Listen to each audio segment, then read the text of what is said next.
and Councillor Tom Smith, the Vice Chairman of the Board, is also in attendance.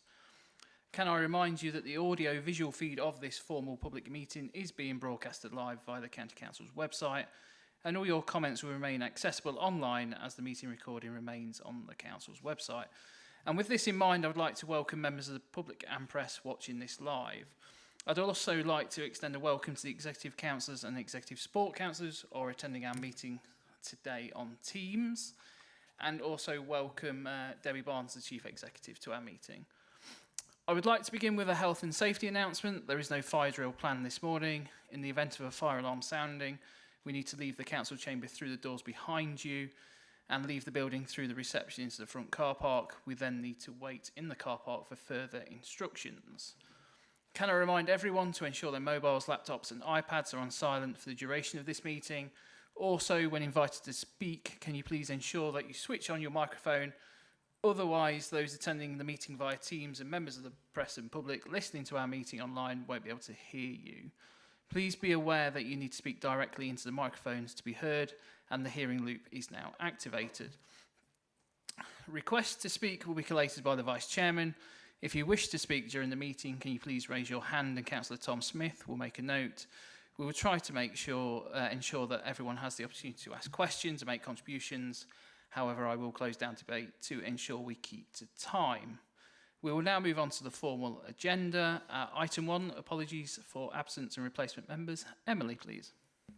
Thank you, Chairman. We've received apologies from Councillors Lee, Kendrick and Marfleet, and we also have Councillor Reid as a replacement for Councillor Kendrick and Councillor Dyer as a replacement for Councillor Marfleet. Thank you. Thank you for those. Are there any further apologies? No. Thank you. Item 2, declarations of members' interests.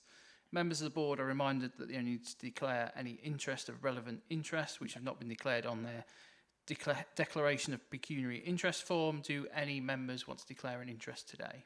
No, thank you. So we'll now move on to item 3, which is the minutes of the meeting held on the 27th of June. And this is to confirm and sign the minutes from the last meeting of the board on the 27th of June as a correct record. And these can be found on pages 5 to 10 of the agenda pack. Do I have a proposer for those minutes, please? Councillor Key, seconder, Councillor Smith. All those in favour, please. Thank you. Any against? Any abstentions? Thank you. Those are carried. So we'll now move on to item 4, which are announcements by the Chairman, Executive Councillors and Chief Officers. I do not have any announcements to make today, as today's agenda includes the consideration of 4 pre-decision items. I'd like to remind presenters that reports should be taken as read by members, and I ask that you only summarise key points and the type of input expected by the board. Do we have any Executive Councillor announcements on Teams? No, no, thank you, Chairman. Thank you for that. Any Chief Officer announcements, please, Debbie? No, thank you very much. Okay, thank you. So we'll now move on to item 5, which is the consideration of call-ins. Emily, are there any call-ins to consider? No, none received, Chairman. Thank you. Item 6, consideration of councillor calls for action. Emily, have we received any of those, please? No, none received. Thank you. Thank you for that. So now we'll move on to the first item, which is the procurement reforms, which is item 7. And this decision is a pre-decision scrutiny report and can be found on pages 11 to 86 of the agenda pack. The report to the executive details the recommended changes to the council's contract and procurement procedure rules and associated working practices which are required in order for the council to remain compliant with public sector procurement and contract management legislation as set out in the Procurement Reforms Act 2023 and the Provider Selection Regime 2024. This report is due to be considered by the Executive on the 3rd of September, and the views of the board will be reported to the Executive by a designated scrutiny officer. And so I'll hand over to Victoria Eaton, Assistant Director Commercial. So over to you, Victoria. Thank you very please. much, Chairman. Yes, well, you've summed it up very well there. So, yeah, I'm obviously here today to ask for any comments on the report that we put forward. There's some significant changes in public procurement coming in October, as set out by the Procurement Act 2023, which is obviously subsequently meaning we're going to have to update our contract and procurement procedure rules and constitution. So they're in the OPACs, and I'm hoping you've read through and enjoyed thoroughly reading those. But there are some there's some changes mainly around, which I'll come on to in a minute. So the purpose of the new rules is obviously for value for money, and these being drafted by national government. It's more about transparency and publishing our data to the public, and it's designed, the new rules, to make our processes much simpler. There'll be a central platform for us to do our business on, and less procurement routes, and hopefully less bureaucracy, which hopefully will be a good thing. So the main changes within the legislation are we're going to have to be a bit more transparent about how we do things. So there'll be more notices we have to publish across the life cycle of commercial, particularly at contract stage, which we haven't done typically. There is a tightening up and strengthening of conflict of interests, so we'll have to declare and keep records of those. Evaluation of tenders are going to be slightly different, only sort of minor changes. There's now rules around exclusions of suppliers, and particularly a debarment list that Cabinet Office will hold, and we can exclude suppliers that aren't performing or have done other things. So we've obviously updated the CPPRs as set before you to reflect those. So broadly there's terminology updates. We've built in changes around the digital platform and all the sort of transparency requirements we will need to do. I will say technical guidance is still coming out from Cabinet Office, but we're not expecting any substantial changes. So that there may be some few tweaks further down the line, but nothing hopefully substantial. Obviously, if there is anything substantial, they will come back. Similarly, we have updated the Constitution, updating around conflicts of interest, key decisions, reporting of exceptions, and so on and so forth. Just one point which I should have said at the beginning, this is only for new activity from October onwards. It is not a retrospective new legislation, so we will be running under a number of different rules until our existing contracts expire. The CPPRs do refer to both sets of legislation in terms of what we will have to do. We are obviously working to embed those through our processes and policies and doing training internally. I don't think there's anything else. I could go on for hours, but I'm sure you're telling me to shut up, so I will do so. That's great, thank you. Do we have any questions from the board?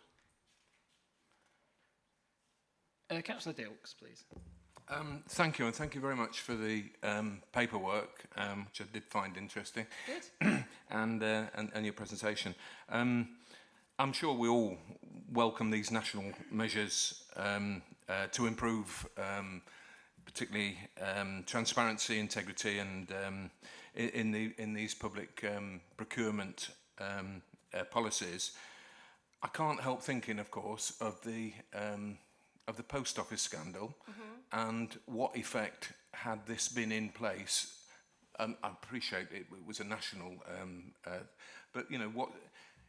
I'm really sort of hoping, and it's difficult to comment, I realise, or to answer it definitively. But you know, I can't help wondering whether or not the company involved in the post office scandal might be debarred from a process, knowing what we now know happened. If I could put it that way. Thank you. I think that's probably the intention of the debarment process, is performance and other activities. So I think getting suppliers onto the debarment list will be going to be interesting, because they have an opportunity to self-clean, which is where they can evidence that they're doing the right things now. But also it'll be up to a minister at Cabinet Office or another to make those decisions. But I suspect we will see some go on. We will then need to make a decision as a council whether we, you know, if they're critical to our services, whether they're appropriate and we want to still use them. I think generally the whole purpose of the reform is things will be more transparent. So when we let contracts under this new regime, we will have to publish performance indicators, which we haven't had to do before. We don't have to publish every one, but we need to think about how we do that and how strategically which ones we want to publish. But I think it will, you know, be really useful to us to keep measuring and making sure that our contracts are performing as they do. So hopefully we won't ever, touch wood, be in a situation like that, and this transparency and the new regime will allow us to be able to showcase that we're dealing with that kind of suppliers and driving up performance. So I see it as a really good thing. And hopefully, you know, once we've embedded it properly, it will be, you know, a beneficial, new regime for the council. Thank you for that. Do we have any further questions? Councillor Brockway, please. Thank you, Chairman. Just a point of clarification and two quick questions, please. You refer in several places about below threshold procurement. Is that to do with our levels of triviality, or is it something else? What exactly is a below threshold? Thank you. Sorry, that's commercial speak. We need to stop doing that. So in the current rules, actually, we have those that we have to go out to tender for, which are, I think it's 214,000. And anything below that threshold, we don't have to follow what's set out in the rules, which is a full regime. So probably made that even more complicated. But there is a sort of de minimis level where we have to follow the legislation. Anything below, we have to follow a proportionate tendering process, but it's not fully aligned to that. Okay. Does that help? Yeah, it does. Yeah, That's perfect. Thank you very much. So my two questions, one is about invited bidders and the other is about not reporting on subcontractors. I noticed that even when we're going to these below threshold procurements, we're not advertising those. We're going to be looking for invited bidders. I'd like to know a little bit more about how we invite bidders, because there could easily be perfectly viable local businesses on the smaller side who could be missed out. So why do we exclude people? Is there any way they can challenge those exclusions? How do we go about it to be fair? That's a really good question. So the current procedures are we only need to invite a minimum of, I think it's 4 suppliers to bid. And normally that's done probably by who we've invited before and those that we know are in the market. And I guess it's up to discretion how we choose those. I think your point is, should we advertise those? We probably need to look at, yes, we do. And we need to stimulate the market with those and put adverts out. I think there is a balance with resource time to do some of that activity, because obviously advertising those and, you know, getting those suppliers to bid is, you know, quite a commitment. But absolutely, I'm absolutely would like to look at that in terms of making sure we've got more opportunities for maybe smaller local suppliers or smaller outside the area suppliers. So I think that's part of my sort of, it's outside of the scope of the reform, but it's part of my sort of commercial direction that we need to be doing more of that. So hopefully we'll see some more of that in the not too distant future. Okay, thank you. And my last one, if I may, Chairman. I notice that further on in the report, page 61 it is, why we need to report on the contractors but not on subcontractors. It's 6110.4.1 for anybody. I don't think you need to go to it. But we're going to be reporting the KPIs on contractors, but not on the subcontractors. And that worries me a bit, because a subcontractor, a poor subcontractor, we need to be able to query that and to report on them if their performance is below par. So why are we not reporting on them? I mean, I think it's about how we write our KPIs, our key performance indicators, and we can certainly think about that as we obviously, I don't think we've got any in that we're going to be doing quite yet. So I think we can work on that and potentially build that in. And it just we might, although we publish this is about publishing them, we can still report on KPIs. But we might not want to publish some of that. But my view would be absolutely we can build up a really good set of KPIs for contracts, including subcontracts, and we should be reporting on those, because you're absolutely right. This is, I think that since I've been here, there's a number of people who've said that we need to be making sure subcontractors are delivering. So I think we can still do that. We might not want to publish it, but we certainly should, in terms of our contractual stuff, have a KPI around subcontractors. Very briefly, thank you. Okay, I mean, the whole drive of this is about transparency. It's a very interesting paper. It's actually quite complex if you get into the nitty-gritty of it. But why wouldn't we want to report on? Yeah, I'm not saying you should. I'm just asking why we wouldn't. I think it's our decision whether we want to or not. I think we can make those decisions. What's the best KPIs to report for that contract? If it's the majority of the service is being done by a subcontractor, that feels the right key performance indicator. It probably wouldn't be applicable for everything.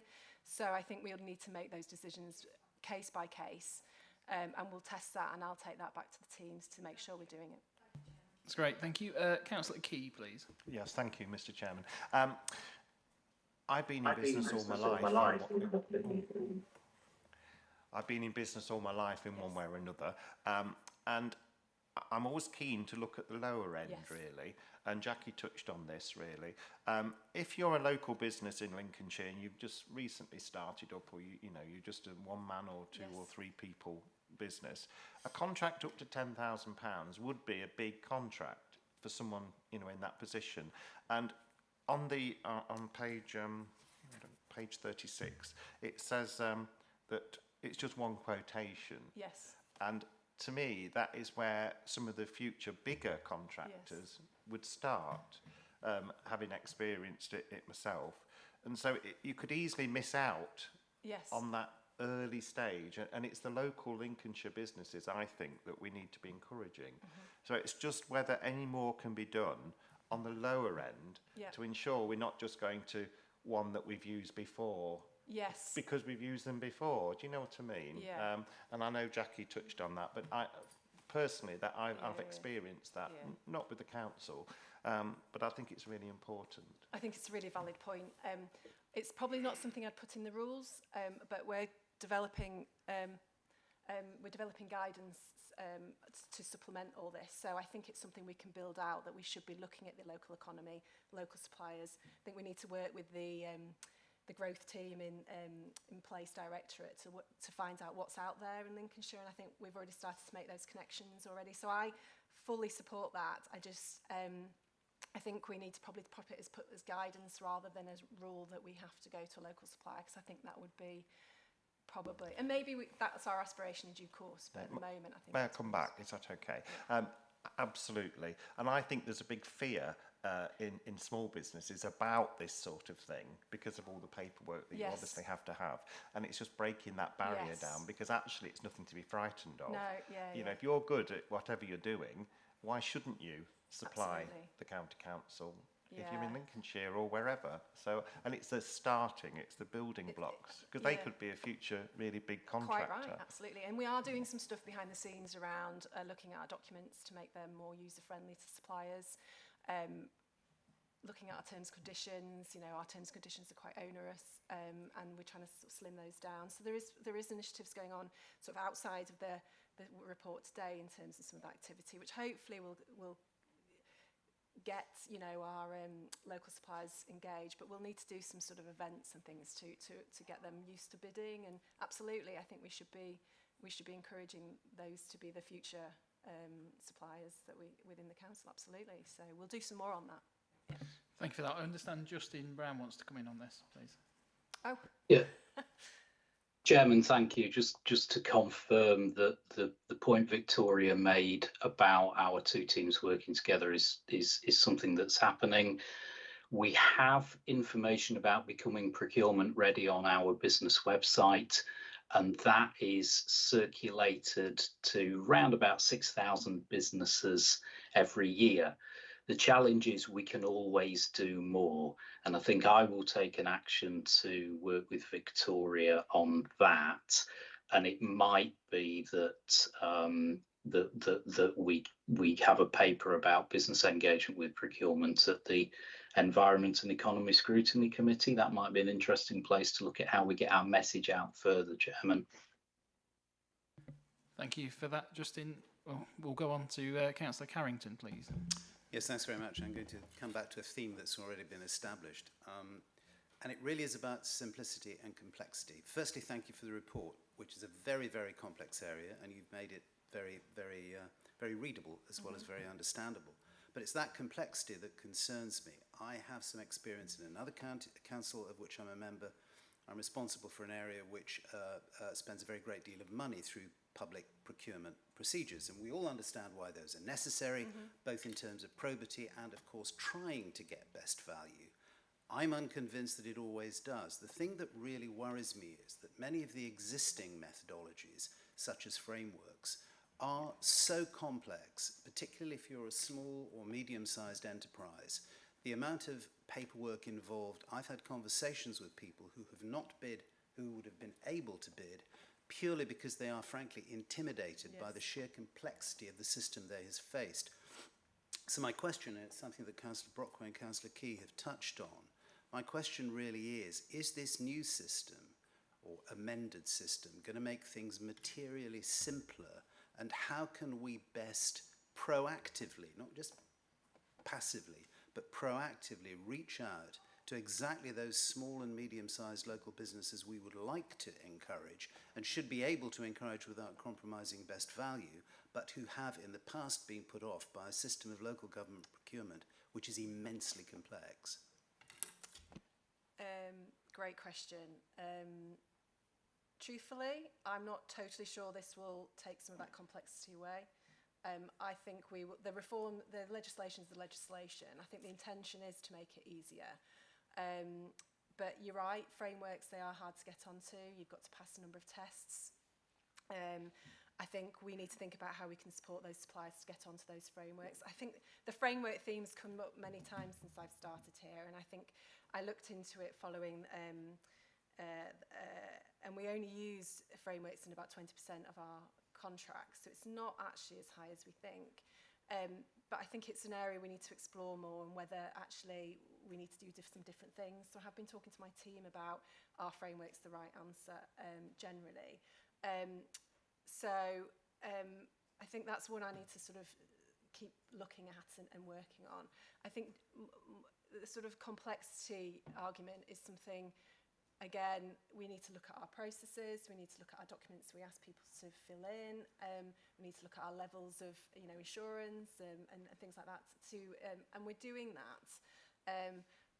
I'm not sure that the rules here will allow us to completely get away with some of that. I still think there'll be some barriers, but what we'll need to do is probably do an education programme. We'll need to do some more stuff with Justin's team and start, doing those. We can help them, what they need to do for frameworks. And I think we'll need to do some of that. But I don't think that'll be a quick and easy. So I suspect, it might be still hard to engage with the council for the short term. Hopefully medium term and long term we'll see some progress, but it is a complex world, and we need to make it easy for people to understand it, so we need to work on some stuff around that, some communications, I think, and some proper engagement around those. We have published our pipeline of our forward look in terms of contracts, so we are trying to do more forward look so suppliers can be preparing, looking at what we're doing. So we are sort of looking at how we can make things easier. But I will say I still think there is going to be a level of complexity. Thank you for that. Are there any further comments from members? Councillor Dilks, you want to come back? Thank you for allowing me to come back. I mean, I just wanted to say, really, I really welcome the debate we've just had and focused on the questions that Jackie, Councillor Brockway, raised. I think it's something that we all kind of worry about. How do we promote local companies? Lincolnshire companies. We're Lincolnshire County Council. That's what we should be doing, in my view. How can we find ways to sort of favour them, or make sure that we promote companies as best we can? And also, as well, the matter of subcontractors is a real concern, certainly one I've had for some time, not just here but in other places, if I could put it that way. When I met a guy who was doing some work on a district council house, and I said, "Oh, you've got the contract for this?" He said, "No, I haven't." He said, "I'm fourth down the line." He said, "It's been subbed out, and I'm fourth." And what worries me is, what's our responsibility to and our liability in those matters, and it is one I would really welcome if the comments from this board to executive stress these two, the promoting local companies and concern about subcontracting. I appreciate it's not directly out of this report, but it would be, and I welcome what Justin says about the action points. But if we could put it in our strongly as a consensus from this board, that would be helpful to executive. Thank you, Mr. Chairman. Yeah, that's absolutely fine. I've heard we need to do some supply chain mapping, I think, across our contracts. So I'm fine with that. I think it's been tasked to me before, so I'm happy with that. Okay, thank you. I understand Councillor Hill wants to come in. Leader, please. Yeah, I mean, just in terms of the debate, I think it's very valid, and I think Victoria's point is this is the obviously we will adopt the overarching policy, if you like, but I think there's a lot of work to be done in terms of looking at our processes and procedures and how we can make them more friendly, I suppose, for small businesses. And I think we've got there is a difference between a multi-million, 40 million pound contract and some smaller contracts. So I think personally, the executive will obviously discuss this, I think, next month. But I think it should come back probably in 6 months to scrutiny to see what Victoria and her team have done to actually address some of the points that have been raised. Thank you. Yeah, I think 6 months. Yeah, I think that's a good idea. Are there any further questions from the rest of the members of the board? No, so I will move from the chair that the board supports the recommendations to the executive detailed on page 13 of the report, and I ask that our comments that have been captured by the scrutiny officer be shared with the executive for their consideration on the 3rd of September. Do I have a seconder, please? Councillor Carrington. All those in favour, please. That's unanimous. Thank you. So we'll now move on to item 8, which is the Revenue Budget Monitoring Report 24-25 Quarter 1. This next pre-decision scrutiny report can be found on pages 87 to 114 of the agenda pack, and the report to the executive provides an update on the revenue spending compared with budgets for the 24-25 financial year, and gives an overview of the financial forecast position for the revenue for the first quarter of the financial year to the 30th of June 2025, supported by the detailed information available within the appendices. So this report is due to be considered by the executive on the 3rd of September, and the views of the board were reported to the executive by a designated scrutiny officer. And this report will be presented by Michelle Grady, Assistant Director of Finance. So over to you, Michelle, please. Thank you very much for the introduction, Chair. So as we've said, the report covers the first quarter for the financial year 24-25, and we're forecasting against the budget approved for this year. The report highlights that we are seeing a continuation of pressures that we were reporting at the end of last financial year, and they are reflected in the quarter 1 forecast. So we're forecasting an overspend of 4.7 million on our service budgets at present, and the largest area of pressure that we're reporting in there, as we were at the end of last year, is around education transport, with also seeing continued pressures in waste services and social care, elements of social care services. Members will be aware that we've got an approved corporate contingency of £6 million, which isn't currently committed, so will be available to offset those pressures if the services are not able to do so. And whilst none of that 6 million is currently committed, one unknown to just highlight to members is the value of the pay award. So the current pay award for 24-25, we've budgeted for around 4%, but that's still being negotiated, and we're not likely to know the outcome of those negotiations until later in the year. Also to highlight, we're seeing a pressure on the high needs element of the dedicated schools budget, and there's a forecast overspend in this area, which is outside of our general fund spend. The report also provides an update on public spending announcements that have been made by the new government, with an autumn budget planned for the end of October, so more information coming through them. And the appendices also gives an update on planned use of earmarked reserves, and specifically looking at the development fund reserve for information. So happy to take any questions. Thank you for that. Do we have any questions on this report? Councillor Smith, please. Thank you, Chairman. I've got two with your indulgence. You've already touched on it, Michelle, with the risk of the higher pay award to local government officers. Could you advise of what the likely risks are to the contingency other than what you've already outlined? And secondly, the number of, you mentioned in the report, there's a number of strategies around mitigating potential overspends in service, and you've touched on school transport, so I'll mention it, especially around that, because it's a demand-led service. It's not something we can say, oh, we'll not spend it now, we'll spend it next year. What sort of strategies could we employ? I appreciate it's only quarter 1 and it's a long way before, financial outturn, but just so we can be aware of and be on top of things as best we can. Thank you.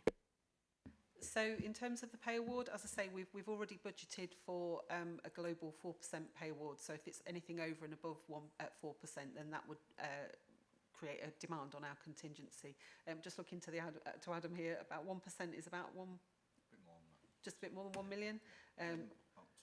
About £2 million. So 1% additional pay award creates a cost pressure for us of around £2 million across our budgets in total. In terms of the mitigations against the pressures coming forward, I think I'll look to Debbie to talk to you about transport. Yeah, thank you very much. So from a corporate leadership team point of view, the homeschool transport pressures are the #1 priority for us to focus on and have corporate oversight on.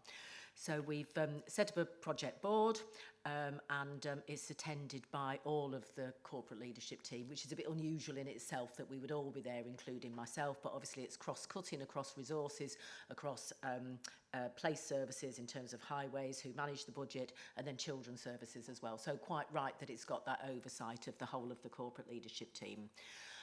We've got a improvement plan that has been and continues to be refined. And I suppose the areas of work that we're doing, recognising that it is a demand-led service, the pieces of work that we're doing, the first one is around commercial and market management. So have we got the right market? Can we stimulate the market more? Is there a case for the local authority to step into some of the markets? And we're just exploring a whole raft of piece of work around how we better manage the markets, how our contracts are better, how better we do our procurement. So, for example, our procurement framework limits people bidding to 10 providers, and we want to change that. So there's a number of work streams within the sort of commercial programme. The next one is around route mapping. Is there more that we can do in terms of streamlining the route mapping so that we don't have taxis crisscrossing across the county? So that's a separate piece of work. We're also looking at eligibility and want to be assured that our eligibility has been robustly applied and robustly reviewed as well. And that links into how we can support children with an education, health and care plan. And obviously we know that the numbers of children with education, health and care plans are going up. But is there more that we can do to promote independence so that if we do early intervention, we can stop people needing discrete taxis and discrete support because they're better able to access mainstream support. So that's a whole additional piece of work. And then finally, policy review. Is there anything in our policy that is over and above our statutory requirements? So a lot of work in that area. It's at a fairly early stage, but just really want to assure the committee that this is something that we corporately are concerned about and corporately are putting a lot of oversight into at the moment. Thank you for that, Debbie. We've had a conversation on this, and the only thing I was going to mention is, have we made any attempt to speak with His Majesty's Government on potential changes to legislation? Because of that, from our conversation, I think unless we start looking at that, we can tinker around the edge as much as we like, but the legislation, either we need more money to do it, or they're going to have to change it, because we've had that conversation and it simply cannot carry on as it is. It's not viable, because it's some councils, thankfully we're not in that position yet, but some of them it's taking them to the wall. Yeah, thank you. And there's two bits of, I think, the jigsaw that are important to highlight. We've got the increase in spend around pupils with special educational needs and the home to school transport bill that all local authorities are seeing in relation to that. Again, we've worked with the County Council network to do a lot of work in terms of putting a series of recommendations together to go back to the new government on around home to school transport. One of those is around means testing. So there are a whole raft of recommendations, and so we want to now get some traction with the CCN report in relation to the home to school transport for special educational needs. And then in addition, there is the system in terms of the additional support that local authorities through the dedicated schools budget pay for this additional support and for children to go to special schools. And as we've seen, there's a massive increase in that. And you're absolutely right, Councillor Smith, many local authorities are struggling financially to meet that increasing demand. We remain within budget within the higher needs block, but are getting very close to the wire in terms of some of the pressures. But we are one of the last few local authorities that haven't gone into an overspend. Again, in terms of from a lobbying perspective across the LGA and the CCN, the special educational needs system reform, which is clearly needed, is one of the top priorities that's been pushed nationally across the whole of the sector. So it's from both perspectives, the delivery of services and the transport as well. Thank you for that, Debbie. Councillor Dyer, please. Thank you very much, Chairman. It's interesting where the lobbying effort of the CCA is at the moment. The government seem to be too interested in banning smoking in pub beer gardens. But just on that point, on home to school transport, because that was one of the issues that I picked up, because they relate directly, don't they? The page 103.8, the EHCP delays, well, there's delays in those anyway, but that coming through and the increased demand there, but then the home to school transport situation. So my questions really, Tom, Councillor Smith asked them, but just to follow up on what you've just said there, you mentioned managing the markets, that's great, and route mapping. Have you got a time frame on that? Because surely that's quite simple, I'd like to think, with technology to map routes. What sort of time frame have you got on that? And then in respect to the eligibility and how that's robustly applied, I've experienced that as a local member with residents writing to me, and I can attest that the council do robustly apply that, so that's good. But in respect to the criteria for home to school transport, can we as a council review that criteria? Just because somebody has an EHCP, does that necessarily mean they're entitled to home to school transport? I know you mentioned something about lobbying efforts there. And then I think you also mentioned promoting independence and looking at where we can tweak our own internal policy. That was quite vague. Could you elaborate on that? I've got 7 more questions after this, Chairman, but that was just a follow-up from Councillor Smith. Yeah, sure. Thank you very much. I may start sort of backwards, really. So in terms of the education, health and care plans, we don't provide transport for everybody with a education, health and care plan. Many young people who need to access particularly mainstream schools with an education, health and care plan would attend their mainstream local school and have additional support. The challenge becomes when an individual needs to attend a special school, because their nearest special school may not have a place or may not be able to meet their needs, in which case then they need a further away special school place. And the particular challenge that we're seeing, which links not necessarily a transport issue but a placement issue, is that there's quite a market of private special schools. And if we offer a local special school and a parent is unhappy with that, and they do not feel that that school can meet need and they challenge it, they can go to a tribunal and challenge it. Now, the tribunal, currently tribunals nationally are running at 98% of decisions are made in favour of parents, which seems to be quite an odd statistic on the surface, wouldn't it? And that is something that we've been asked to look at.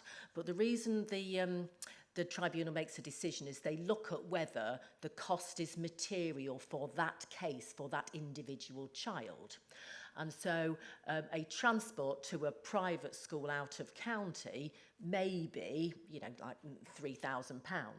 And the tribunal would judge that that wouldn't be material on the huge budget of the local authority. But when you add up one of the case, obviously you get a very different picture, but the tribunal only looks at it on a one-off case. So I think the biggest issue with the EHCPs is the power of the tribunal, which 98% of the time, statistically, our decisions get turned over, which again is something that the national reforms that Councillor Smith was talking about has said that it will address.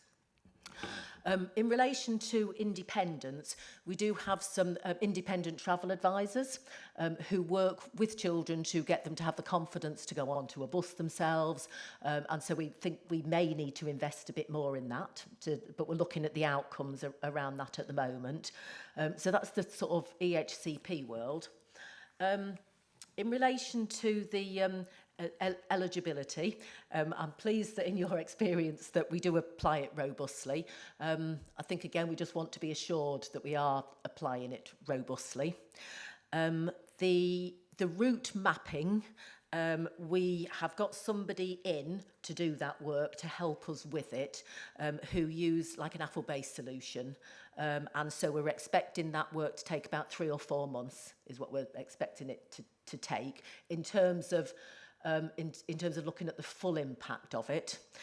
The criteria is quite difficult in terms of the legislation around home to school transport was is from 1944, and so we are still working with that legislation, and the legislation is very prescribed in terms of the number of miles that people are away at primary school and at secondary school in terms of whether they are then eligible.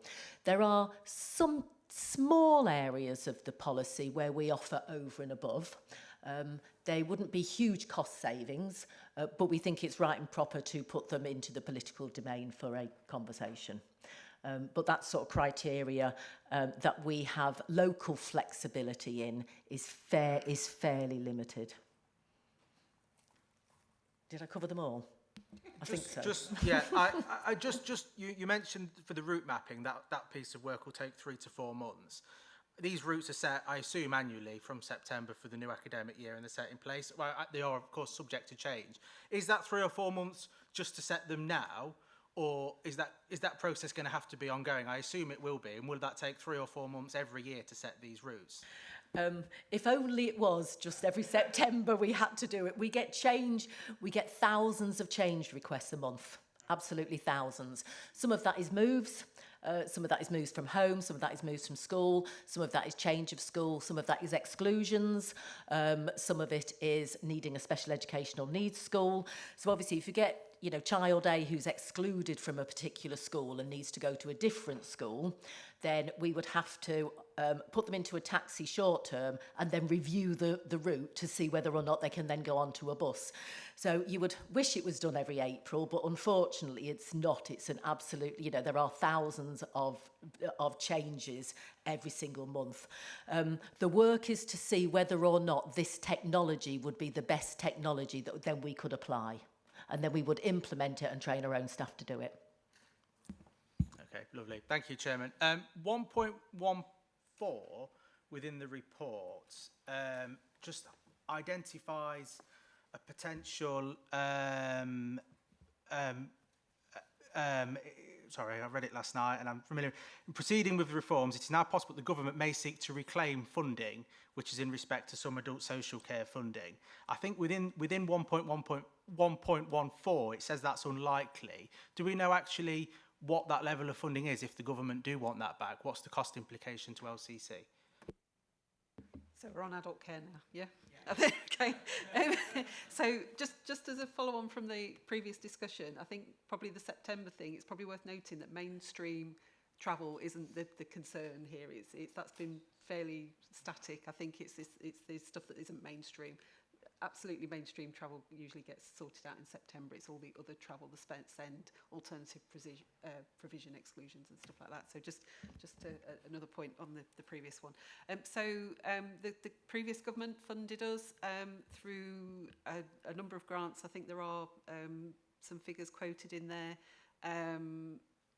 to implement reforms. When the last government delayed those reforms, they left the funding in place. We're talking millions, but probably not large millions. I'm looking to Adam now to see whether we can identify them. But I think what's been kind of implied is that for this first year of funding, even though the care reforms have been pushed back or removed by the current government, if they make any changes to the current funding level, especially around social care, then it's going to tip quite a lot of people over the edge, I think. So it's a risk, and we've highlighted it as a risk because we are receiving lots of different funding streams, particularly around social care and adult social care specifically. If any of those pieces are taken out of the puzzle, then it's going to create issues for a number of authorities, not just us. I don't know specifically what the figures are. I think we can find that, but it's multiple millions. So to take that out of the system would be quite challenging for the government because it would impact on all local authorities with social care responsibilities. So we've actually, Michelle, we've got Martin Samuels online to help. Okay, lovely. Thank you. Thank you. So thank you. Yes, really just to reinforce what Michelle has said. So we are in a position where the previous government made very significant amounts of funding available to local authorities to cover their adult social care responsibilities. In part, some of that was originally intended to cover the reform agenda, but pretty much all of that funding was then rediverted so that it covered the impact of inflation over the last couple of years. So Michelle is absolutely right that Lincolnshire and just about every other local authority in the country, if that short-term non-recurrent funding were to be withdrawn, the impact would be very, very significant on both ourselves and indeed every other council in the country. So we have been working on the assumption nationally that all of those funding pots will in fact be made recurrent.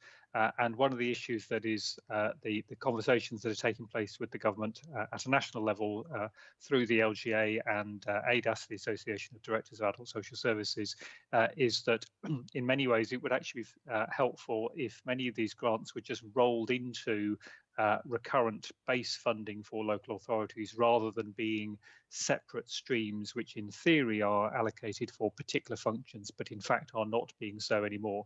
And it was one of the major reasons why the new government has decided to halt proceeding with the Care Act, the care reforms that had been previously proposed, because the realisation was that in fact all of the funding that had been allocated for that change programme had in fact already been used elsewhere. So in fact there was no funding available at all. So lots of conversations and negotiations going on at the moment, but the base assumption is that all of these non-recurrent grants will continue and indeed will in some form or another become recurrent. Otherwise the financial impact on local authorities would be too severe. Thank you, Chairman, and thank you for those explanations. I just think it's a shame in 1.14 you've mentioned that there might be this rebate, but you've not actually specified exactly what that amount is within the report. So I just think it falls short a little bit with the information provided to members. Turning on to energy from waste on page 104.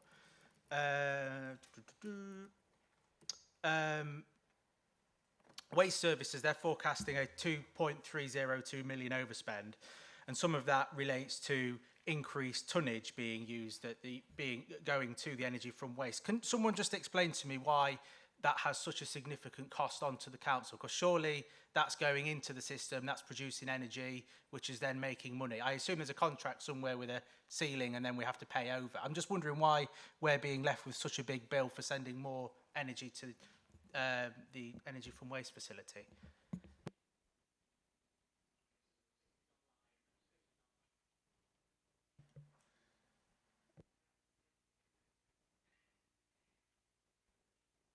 Good morning. Would you like me to come in on this one? I'm Yes. Chris Austin, Yes, Head of Waste. please. Yeah, please. Hello. Yes. We are seeing a increase in growth amongst the county with additional houses that are being collected from. The offset of the energy that's provided from the energy from waste is realised in the financial year afterwards. So it's done by a look back test, which takes into account of all different cost factors associated with how the energy from waste processes the waste, and also on energy prices at the time, and that takes quite a bit of time to calculate, and we don't realise that until the next financial year. So it's difficult to then budget that growth within this year's financial forecast. However, the cost of actually processing that waste initially generally outweighs any income that is then received from the energy from waste facility. Thank you. Thank you, Chair. I'm just trying to get my head around that. So that's an increase in this year to date in waste going to the plant has then resulted in this additional £1 million increase in tonnage. But of course, we're not going to get the financial benefit from the produced energy until the end of the next financial year. So and maybe you've mentioned it there, but I've probably got lost. So why are we being given this extra bill from the facility for sending more waste in now? Because we have to pay a gate fee. So we're getting roughly additional 9,000 homes that we're seeing from 2023, which we're now forecasting onto our waste budget. We have to pay a gate fee every time that waste is presented at the facility to process that material. So effectively, each house that produces this quantity of waste is then sent to all our different facilities. So it's not just the energy from waste we're seeing this increased cost come from, but obviously the energy from waste is a significant resource in our waste strategy. So we effectively, yeah, we're bringing more to energy from waste. We have to pay a gate fee when that waste arrives at the facility to be treated, and therefore we're seeing that budget increase. Thank you, Chairman. In respect to the gate fee, is that payable per vehicle that goes to the facility, or is it based on weight of the vehicle? Because, for instance, where I represent and around the energy from waste, the NK and the City Council bin wagons go straight to the facility and empty their loads. But for facilities in the south of the county, they're bussed up on a big transporter that, you know, would, I assume, carry more than one bin lorry would carry. So is the fee payable for one of those the same as it is a standard bin lorry in Lincoln and NK? The price is done per tonne. So no matter how we get it there, whether it's bulked up at a transfer station and transported, or whether it's direct delivered, it's done on the weight. Lovely, thank you. And then finally, just on page 109, it's just some information about I think it was the development fund spending and where we are with that. The one that I'd noticed, and it's one that you get a lot of emails about, it's that the drainage investigation project, that's now fully spent. My question is, as that's fully spent and not all of them have, is there still a significant amount of work to do there from in respect to drainage investigation and flood repairs? And if there is, could it be a recommendation from this committee to maybe ask Highways what that demand is and look to putting more funding into that if we have funds available? Yeah, so what's in the report was a specific development fund pot of money from previous years.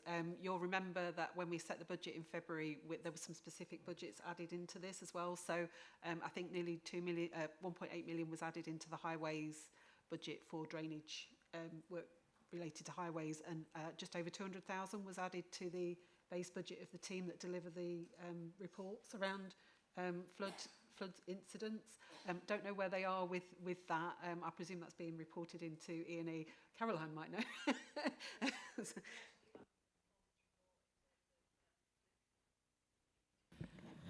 Yeah, so we pick up the flood incidents report, information in the performance report. We're seeing the impact of the investment, but due to complexity of some of those Section 19 investigations, we are expecting that by Q2 we'll be up to speed with completion of all of those. So yeah, we're just seeing all of that funding come on stream and, pardon the pun, and start to impact, if you like, on the outstanding work from the last two significant storms. Thank you, that's me, Chairman. I understand that Matthew Harrison wants to come in on that point that you've made, Councillor Dyer. Thank you. No, thank you, Chairman, and good morning, everybody. And for those of you who don't know me, it's Matthew Harrison. I'm Flood and Water Manager. So it was just to really confirm that point. I think that the point has been answered, but just to give some assurance to Councillor Dyer that within the Floods and Water team, we work very closely with our highways colleagues to make sure we have joined up programmes of work dealing with both the more day-to-day drainage investigation matters, as well as those that have a more significant bearing and impact on flood risk. So certainly with the impacts of what we've seen following storms Babette and Henk, we've very much got a joined up approach and linked in across the two departments to make sure that we're aware of and investigating and addressing those issues. Thank you. Thank you. Thank you for that. Councillor Brockway, please.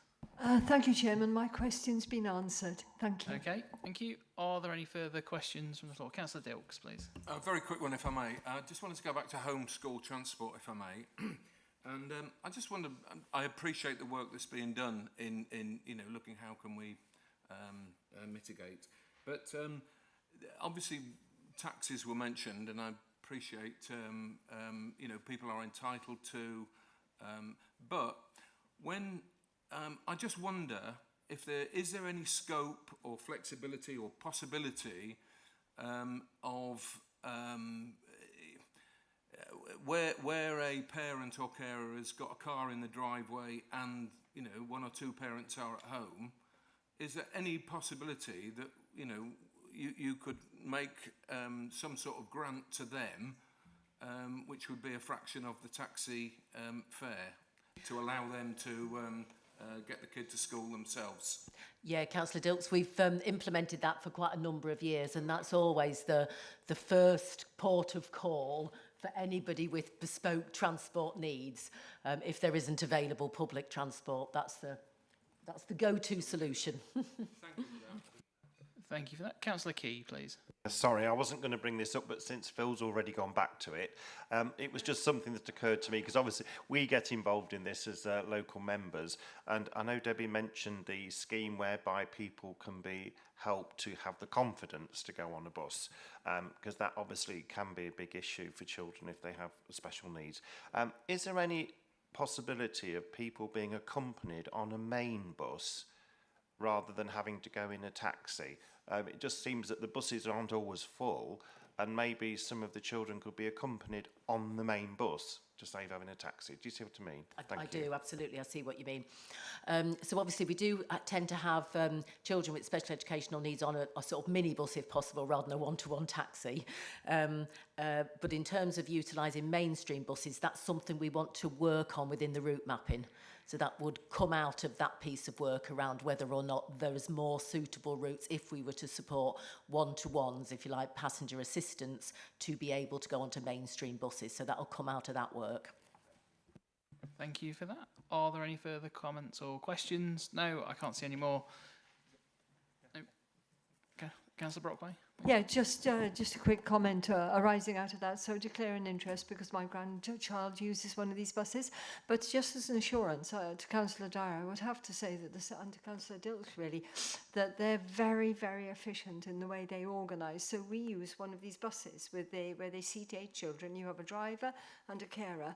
Those children could not go on mainstream buses, even with a one-to-one, most definitely. But the companies that the council uses are very efficient in the way they organise their routes. They call ahead. They make, if a child isn't attending, then you have to contact them.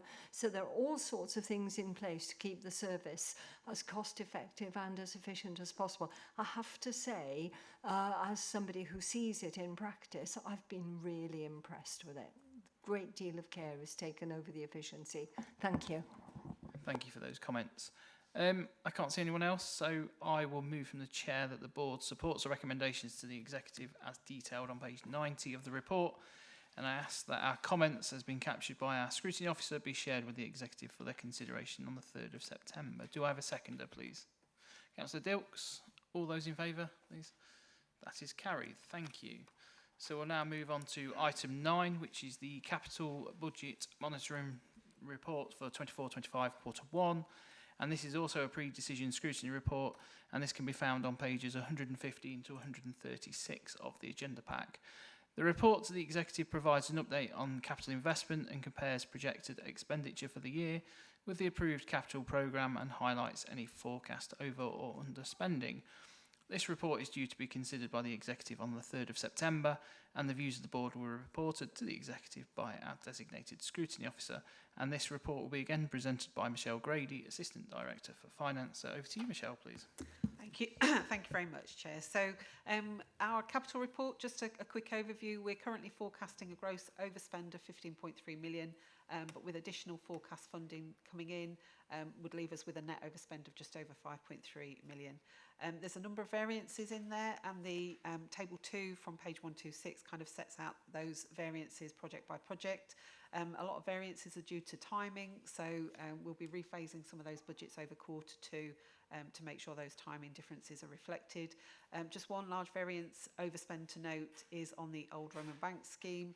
This was originally part of the projects that were planned to be funded by the upfront devolution money, the capital investment upfront money that was promised, I think is right the word, from the last government.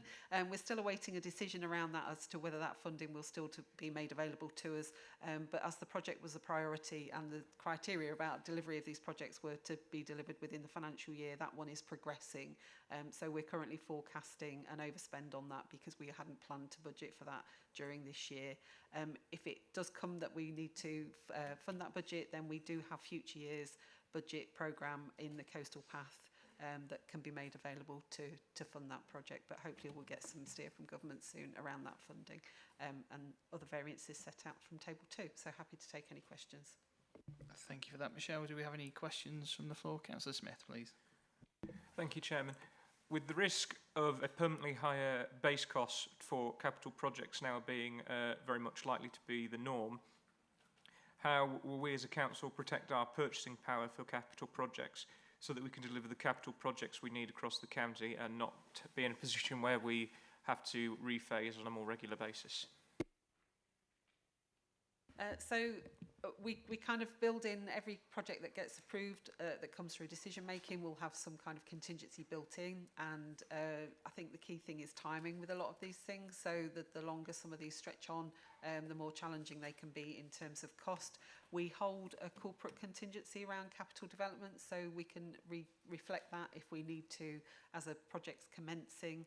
I think we go through this process every year with a capital programme. We look at what the priority projects are, what the current forecasts are for the spend, and what the current affordability envelope is, and we regularly do adjustments around the capital programme. I think the procurement is the key for some of this as well, and obviously Victoria's talked earlier about how we need to make sure we're getting best value through our procurement routes for that element of it. I'm not sure if that answers your question, Councillor Smith.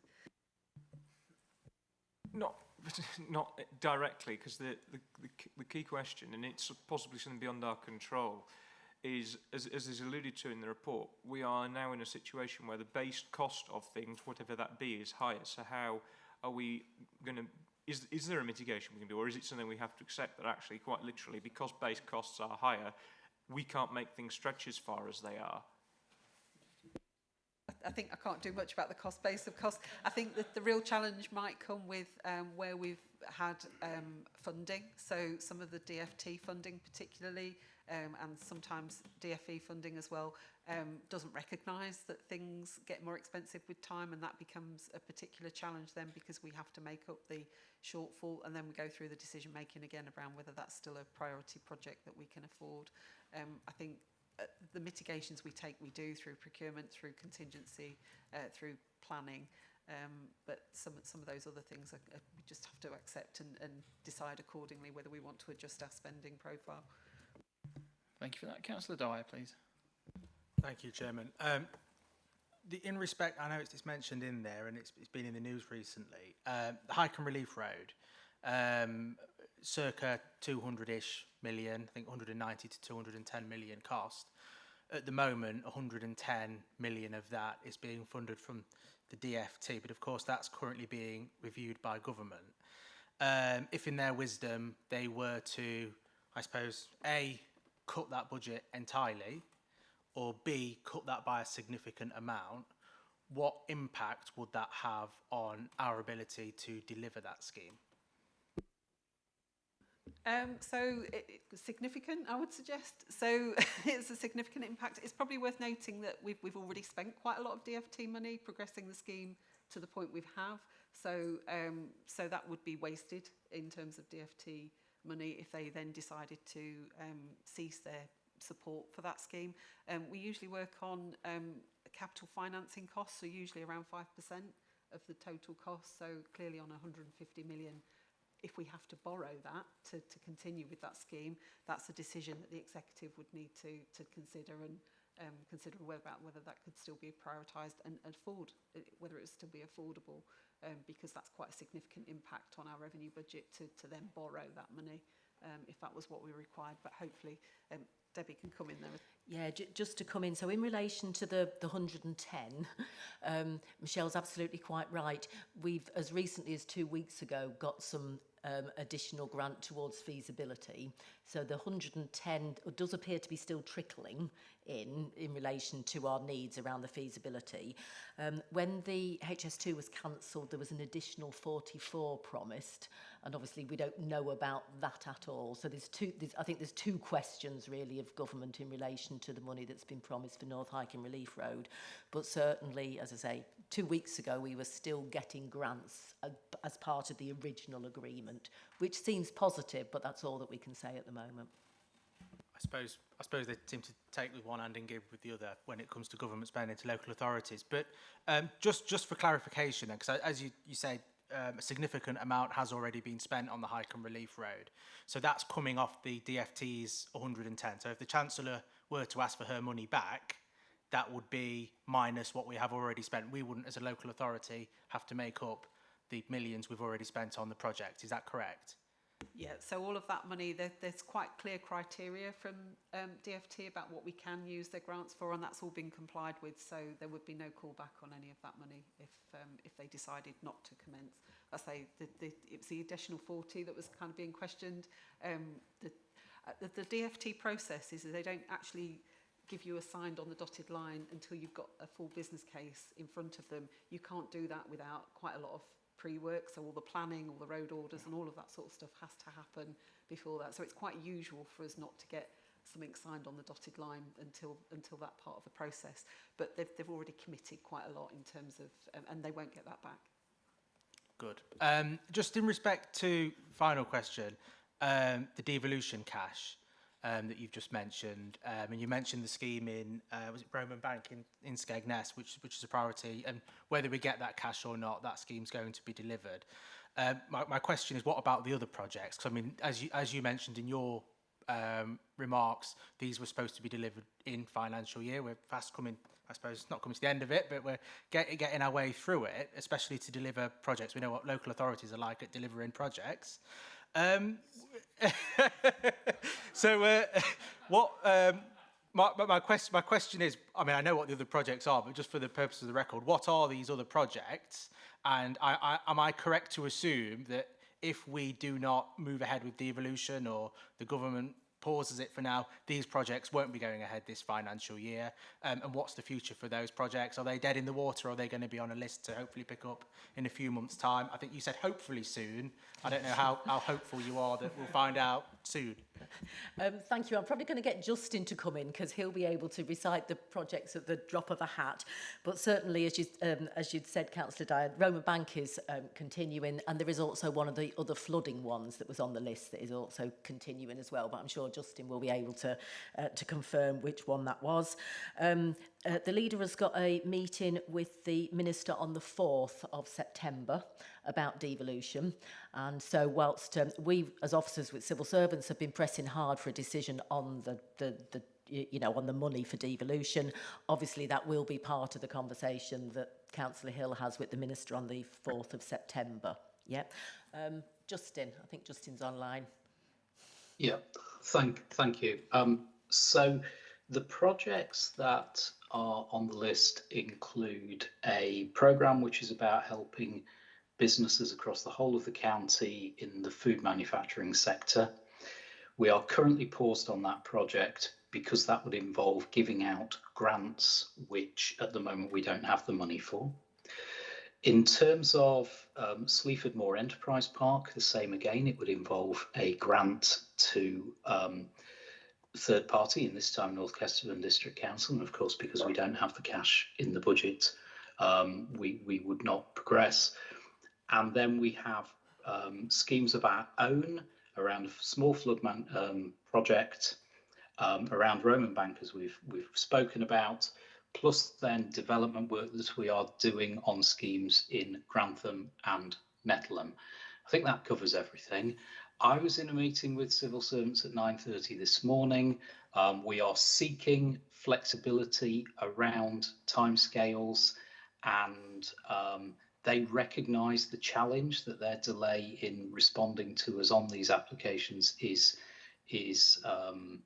creating. But we do have some plans in place around our own way of using money to create what we call flexibilities within the government budget. So it's going to be difficult, definitely, but we are in conversations about that flexibility, which should, if the money is approved, enable us to be able to operate.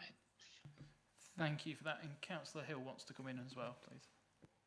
Yeah, just on that, just to update you on what the situation is. As Chief Exec said, I'll be meeting with the leaders of North and North East Lincolnshire Government Minister next month, and obviously hopefully we'll get some more clarity about what the new government's intentions are regarding devolution. I think Councillor Dyer's point is relating to the 28 million, which we were promised we would get as a council just for participating in the process of going through a devolution project. It wasn't at the time we were told it wasn't it wasn't related to the fact whether we actually went for it or not. It was just going through the process. And I think it's with some annoyance that although that's what we were told at the time, it then now turns out that that does, in the view of the civil servants, they're now saying, well, that's not necessarily the case, which is to say it's annoying and a bit of loss, a lack of faith is probably understating it. So obviously that gave us a problem with what to do about the allocated 28 million. If you remember, we had to tell the government what schemes we would be using the 28 million pounds to deliver. And obviously we have a set of schemes there. So it was decided by the executive that actually, because of the timescales of certainly Roman Bank and the commitments to certainly the flood scheme that's kept on being, we'll carry on with those at risk. So in other words, if the 28 million pounds proves not to be coming forward, then obviously we then have to, we will still do these projects, but obviously that will then have an impact on funding of the future capital programme, and either things will have to be reallocated later in the cycle, or we'll have to find more money to top up the capital programme. But I have to say I'm very annoyed that we were told one thing and it turned out not to be quite the case, which I don't think is a very good way of doing business. Thank you for that. Councillor Key, please. Yes, thank you. Well, I don't always agree with Councillor Dyer, but I was I was actually going to ask about the money we'd already spent on the North Highcombe Relief Road. But the other point I was going to make was that coming from a rural part of the county, people often think, oh, all the money's going to Lincoln and North Highcombe and none of it comes to us. But really, it was the fact that the North Highcombe Relief Road will have a ripple effect on all parts of the county, as the Eastern Bypass did. It's transformed a lot of people's lives who have to travel into Lincoln or anywhere around this area. So it's really just to reassure everybody else, really, that people like me are equally as keen on this road because of the effect it will have on the wider county. Thank you. Thank you for that. Councillor Carrington, please. Yes, thanks very much, Chairman. Just going back to the comment we heard from Councillor Dyer about we all know what local government is like when spending money. I've got to tell him that as far as the other council that I'm a member of, we spend it very well indeed. And that's really what I wanted to just hone in on, the list which Justin read out of projects there which are associated with the money that comes with devolution. It is, of course, the new government's right to review where it stands on this and whether to go ahead or not. It won the election. That's its right. However, the project list there is notable, I think, by the very powerful returns that will be generated from that investment. And we heard a very great deal from both the major parties in the general election that's just gone about investing for the future and growing the economy. Well, when you look at something like the Sleaford Moor Enterprise Park, interest declared. I'm a member of North Kesteven District Council. I'm its deputy leader, so I've got a substantial involvement in that scheme. But you're looking at a tremendous rate of economic return and a tremendous rate of social return in terms of boosting the local economy and providing high quality jobs. Similar returns in a different way from these flood alleviation schemes that we've discussed and the other projects, specific projects, which were identified as part of the devolution programme. And I do very much hope that Councillor Hill and others are successful in persuading ministers that they should, in some form or another, go forward with this, because this is exactly the kind of investment which the current government said it wanted, which would generate significant returns. We at the local government level can deliver that in an efficient and a very timely way. I really hope that that money will be unlocked, that we'll be able to make those investments and generate those returns for our residents. Thank you for those comments. I think we all agree with that. Councillor Brockway, please. Oh, thank you very much, Chairman. Thank you for... hang on, I've lost my place now. Oh. Yes, I tell you, my question was to do with adult social care. It's to do with, now that the cap is being removed from adult social care, what are the implications for the council going forward? Because there's going to be different costs associated with that now. It almost, to me, senses as though it's less good for the families involved and better for the council because more money could be coming in from the council. Or is that a wrong thought? Could you give me some information there, please? So I think we're talking about revenue implications of this, yeah. So it's all right. We skipped back a paper. If Martin's still online, he can probably answer this much better than I can. Yes, happy to do so. So the new government has announced that the intention to impose a cap on care costs has been abandoned for at least for the time being. The government will look at the whole process of reform. So the intention had been that a cap of what had been set at £86,000 would be set so that people would not have to pay more than £86,000 towards the cost of their care during their lifetime. And that once they had reached that cap, then all costs would fall to the local authority. That had also been associated with changes to the contribution scale. So at the moment, if you have more than £23,250 of assets, that you are required to pay all of the costs of your care. The proposal had been that this would be changed to a sliding scale up to £100,000, so that people with between about £20,000 and £100,000 would only make a proportionate contribution to their care. All of that would have had the consequence of shifting nationally £5 or £6 billion a year of costs away from people who paid those costs themselves and push that onto local authorities. I think there's a strong view that that is a much fairer system, that people are in many cases having to make very considerable contributions to their costs, and it leads to the unhelpful discussions about whether a particular element of care is a social care cost and therefore the individual has to pay for it themselves, or a health cost, in which case it's funded by the NHS.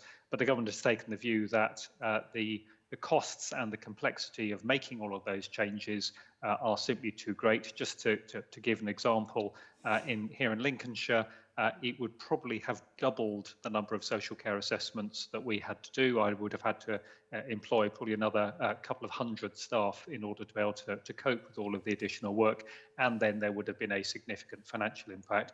The government has said that it's not practical to recruit all of those staff in the time that was put down. It was meant to happen in October of next year, and also the funding that had been made available has been used already to cover inflation costs. So the whole scheme has been scrapped, and therefore we simply carry on as we are now.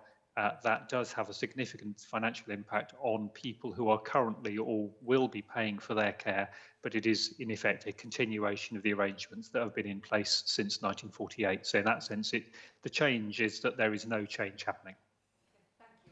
Thank you for that. And finally, I've got Councillor Smith, please. Thank you, Chairman. I just want to very briefly go back to waste, because as you know, in 2025 we will be, as the disposal authority, have to take food waste into somewhere other than landfill. What is the initial capital outlay of this for us as an authority, and what's the ongoing cost, and is there any new burdens money for us as a disposal authority for this cost? So we made some additions into the capital programme during last year, and that was reflected in the capital programme that's been approved. I think we've identified about £9 million worth of capital cost to update our waste collection areas to allow for that. I don't think there is any new burdens money coming to us as a waste disposal authority. I think the new burdens will be with the collection authorities because the view is that we make income from the waste streams. I'm sure there's others on the call that could probably elaborate further than me. Yeah, I'll hand over to Chris Yorston to answer, please. Yeah, happy to pick on that. No, there's no new burdens funding for us as the disposal authority.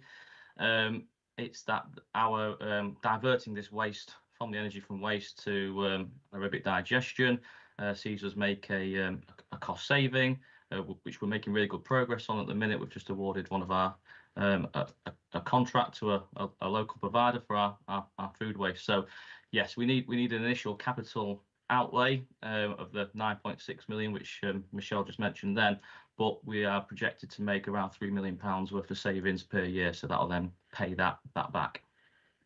Thank you. Thank you for that. So I have no further speakers, so I will move that the board supports the recommendations to the executive detailed on page 117 of the report, and I ask that our comments, as these have been captured by the scrutiny officer, be shared with the executive for their consideration on the 3rd of September. Do I have a seconder, please?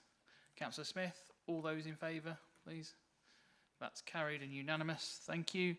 So we'll now move on to item 10, which is the Corporate Plan Success Framework 24-25 Quarter 1.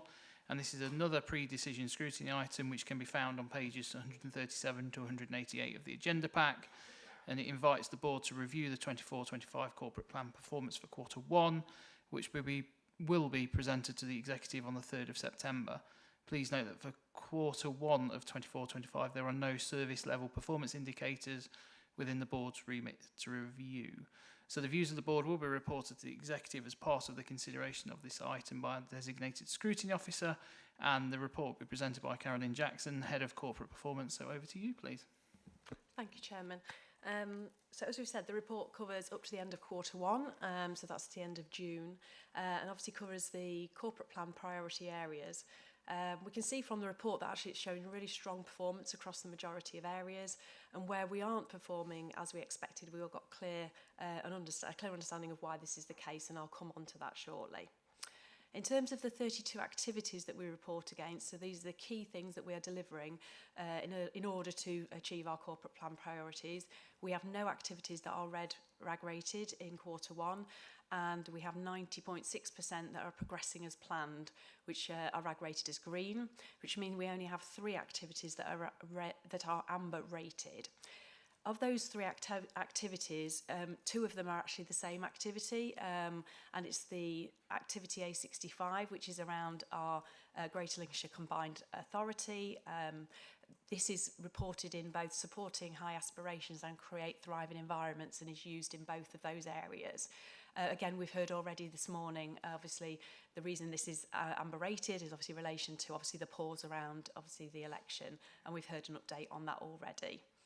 In terms of the second activity that is amber rated, again, something that we've been familiar with from previous reporting in Quarter 4 last year, which is A13, which is around our extra care and community supported living accommodation strategy.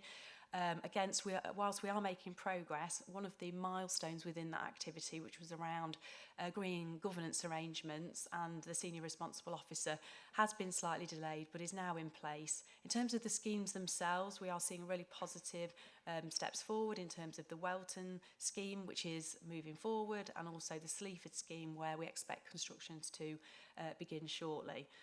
So again, mitigations in place in terms of that activity. In terms of key performance indicators in Quarter 1, there are 20 that we can report on in this quarter. Of these, 85% are either exceeding or achieving the targets that we've set. The 6 indicators that are exceeding their target, the first one is around adults that are discharged from hospital remaining in their own home 91 days after discharge. We have the household waste to landfill, our customer level of satisfaction, carers who've received a review of their needs, the number of businesses we are supporting, and the percentage of ultra-fast broadband coverage in residential and business premises. So really positive picture for those measures. The 11 that are achieving their ambition are fully reported obviously in the report.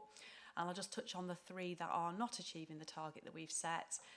2 of those are around recycling, and again, as we always do, we include the full sort of summary around our recycling metrics, because as we know, we take all of those metrics together and provide an overall summary. So we've got our recycling rate and also our recycling at county council owned household recycling centres.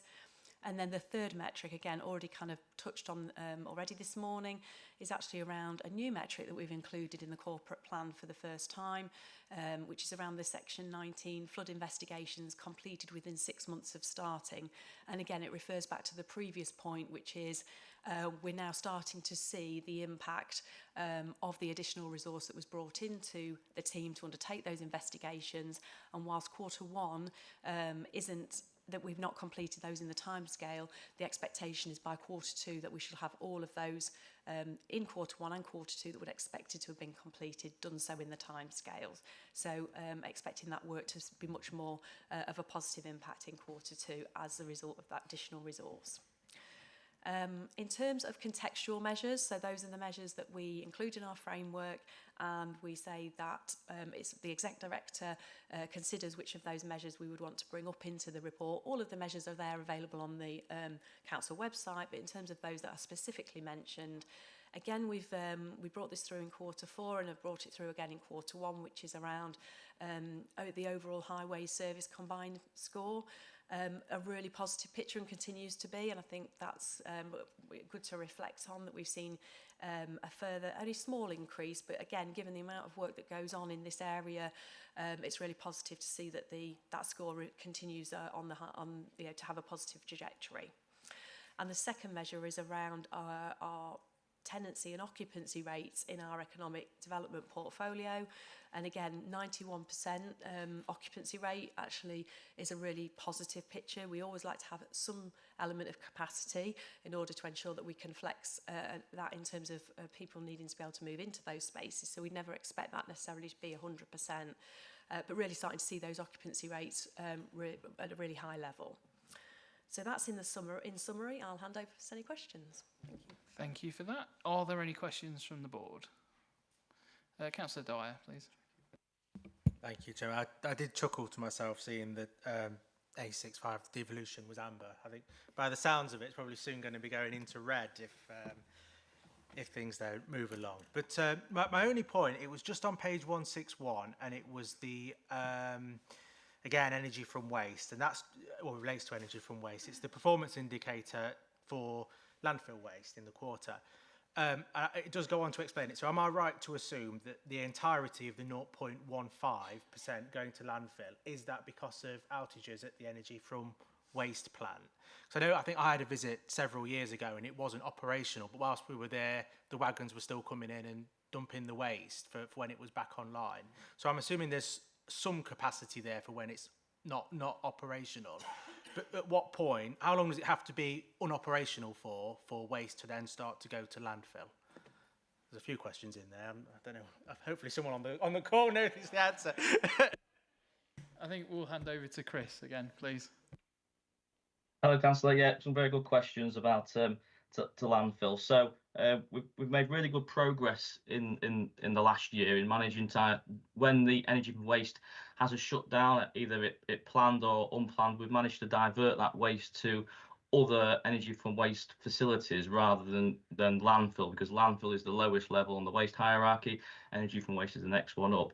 So the team have done excellent work in diverting that waste. So we've kept that well below the 5% threshold. So I think last year when the plant was out, we had about 16,000 tonnes of waste that we diverted to other facilities. So if those other facilities wasn't available, that would have equated to around just over 5%. So that sort of puts into some context. I have to say, Chairman, just on a point on this target, to think that we could have 4.99% of our waste in Lincolnshire going into landfill and they're still on target, I think that's a great shame. And I think that target is far too high. I think 1% would probably be a better target, and that's probably what our residents would expect. So why have we got such a high target of 5%? Surely that's far, far too high. Yeah, well, last year was the first year that we managed to secure all the third-party energy from waste facilities, which was obviously fantastic. But we have a contract with our energy from waste provider. The arrangements we have with other providers are based around sort of spot rates and market availability. So unfortunately, landfill is the last resort, and if we had to, we would have to take that waste somewhere, and that would be landfill. But especially for the planned outages, we're working really hard with these different providers to try and secure ourselves some capacity. So I think the target probably does need to be reviewed. I think we've achieved it for one year, which is obviously great. But I think it'd be good to see how this year goes and understand if we can repeat the success that we had last year before, and then we start to adjust that. Because as I detailed before, if those facilities weren't available, then we would have 16,000 tonnes of waste last year to have moved somewhere else, which would have been the sort of the 5% target. Thank you for that. Councillor Carrington. Just to reassure colleagues and Councillor Dyer, as Chairman of Environment and Economy, which this matter comes to us, I have already had conversations with officers about this target. I think we should be enormously proud, by the way, of the figure we are achieving. You know, Sweden, for example, is often quoted as something that people boast of in terms of restricting landfill. That scores at about 1.5%. We are at a tenth of 1%, which is an extraordinary figure. But I've already had conversations. It will be reviewed, that 5% figure. We will be looking at that in the course of the autumn. It's important to have targets which are ambitious and help drive better performance. So that will be looked at by our committee in the course of the coming months. That's great. Thank you for that input. Councillor Brockway, please. There we go, thank you. Yeah, I just wanted to ask a question on page 143 about enabling everyone to enjoy life to the full. There's an interesting comment there in the bold type about supported living accommodation strategy to help maintain and improve people's independence, and about working with the districts, which I would support enormously. But something that is quite a considerable conversation in my division at the moment is the way new buildings, new accommodation and houses are going up in such a way that they're not actually supporting what we're trying to achieve here.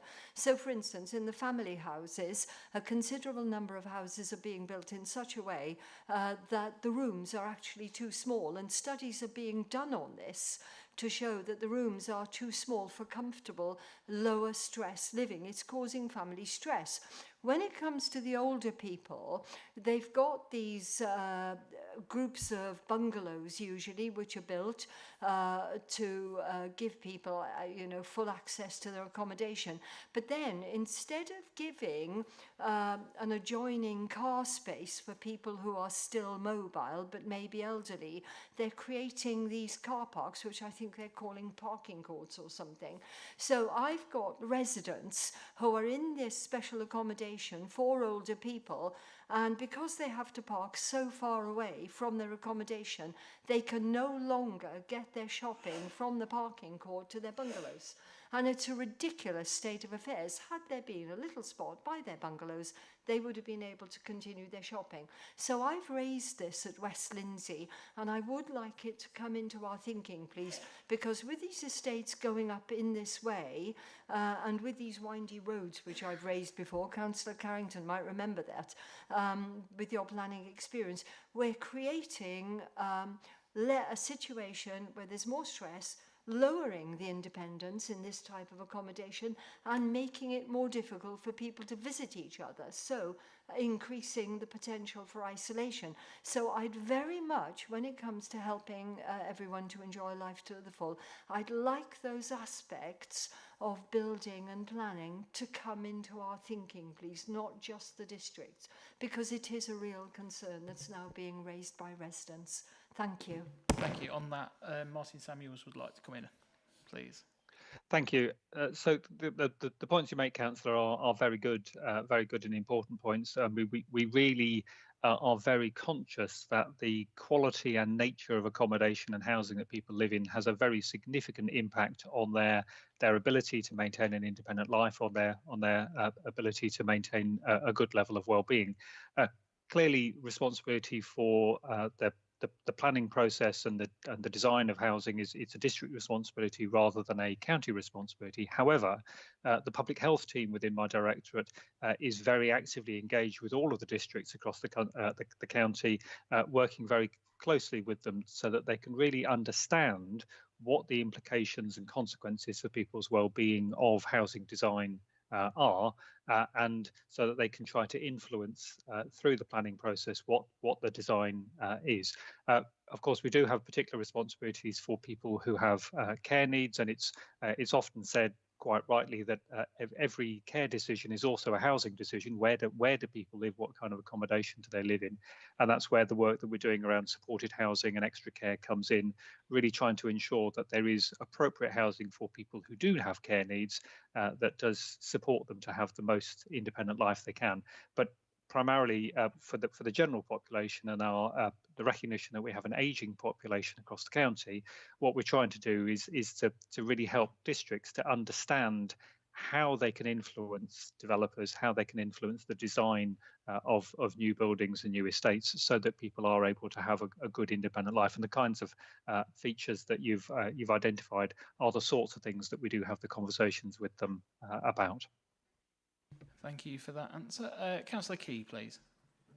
Thank you, Mr. Chairman. Just a point to make first, and then I have a question. The point is on the highways results, really, and this is just to highlight something that has happened in my division that I think indicates where this money has made a real difference that we've been able to put into the highways programme. There's a road called Apney Toll. That's what it's known as locally, from Uwerby Thorpe to the Kimes, that I can remember as a lad going down in a car with my parents, and it was terrible then, and that is a long time ago.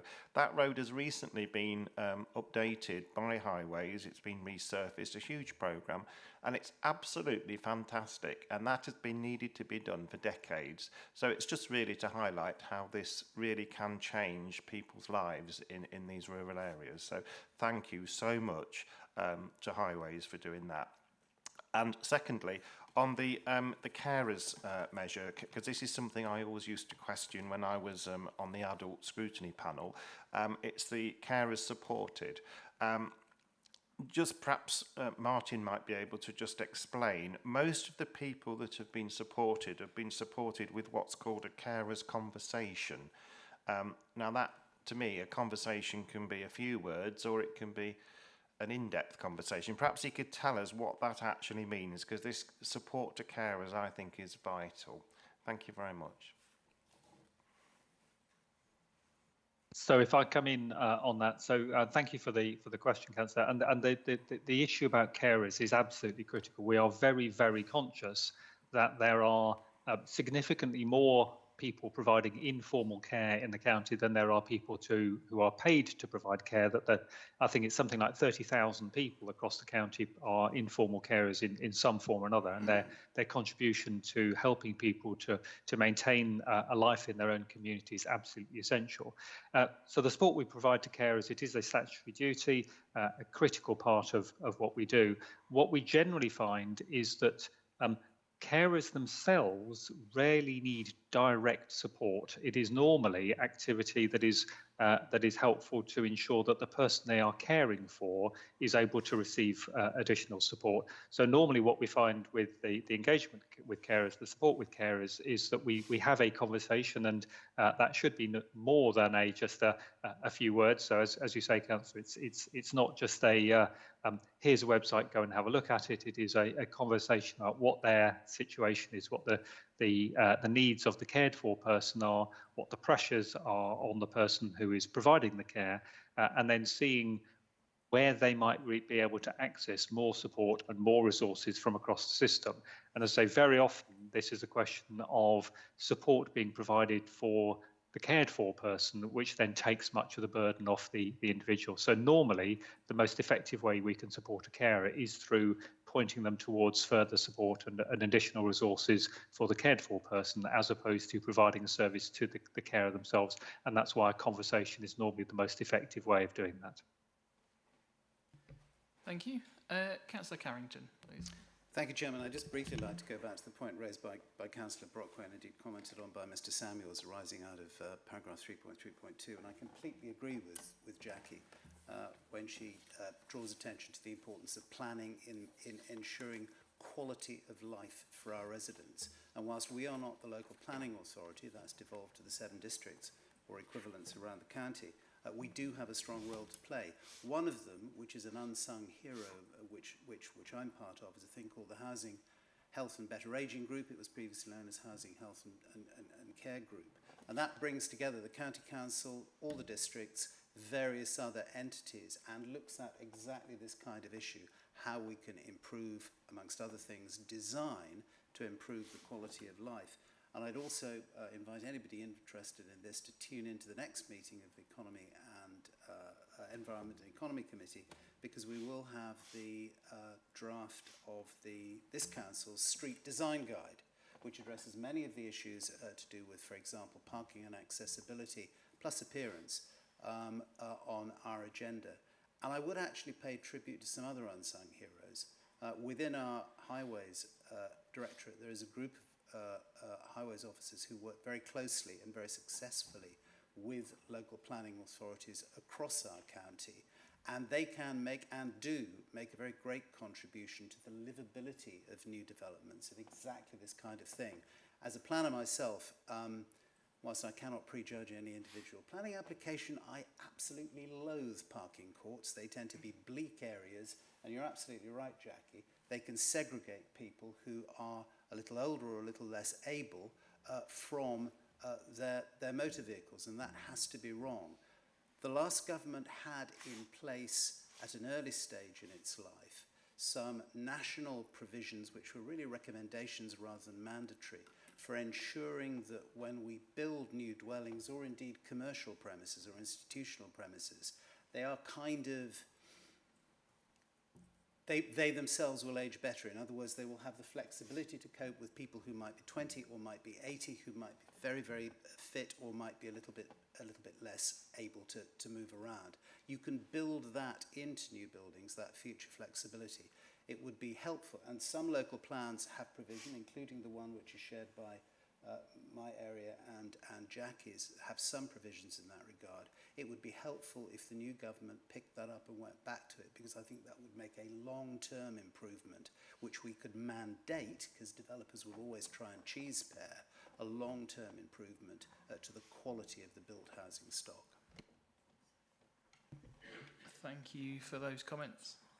Councillor Brockway, you want to come back? Thank you for letting me come back. Just to pick up very briefly on that. What Councillor Carrington is saying is very eloquently, I think is extremely important, because when these accommodations go up, they're in the system for perhaps even 100 years. So now they're there. And I really do feel that we as an authority need to be lobbying very strongly to avoid any continuation of this. So I really appreciate your thoughts on this, Councillor. So Martin Samuels wants to come back in on this. So I'm very grateful to Councillor Carrington for referencing the Housing, Health and Ageing Well group. I think that provides an extremely good example of the different local authorities across the county coming together, drawing on our different areas of responsibility, our different aspects of expertise, in order to have sort of mutual information and ensuring that all of us are working in the most effective way. So it is a particularly valuable forum where my public health team can be really providing the information and the driver in terms of the massive impact that good quality housing has on people's lives and well-being, and that we can then ensure that the districts are fully understanding and aware of this and can make sure that they can build that into their planning policy. So it's a very good example of county and districts working together for the benefit of Lincolnshire residents. Thank you for that. Councillor Smith, please. Thank you, Chairman. Just to expand a bit further on Councillor Carrington's point and Councillor Brockway's point, part of the problem I saw, and I am by no means as learned as my colleague Councillor Carrington, who is a former planner, I am but a merely knowledgeable layman.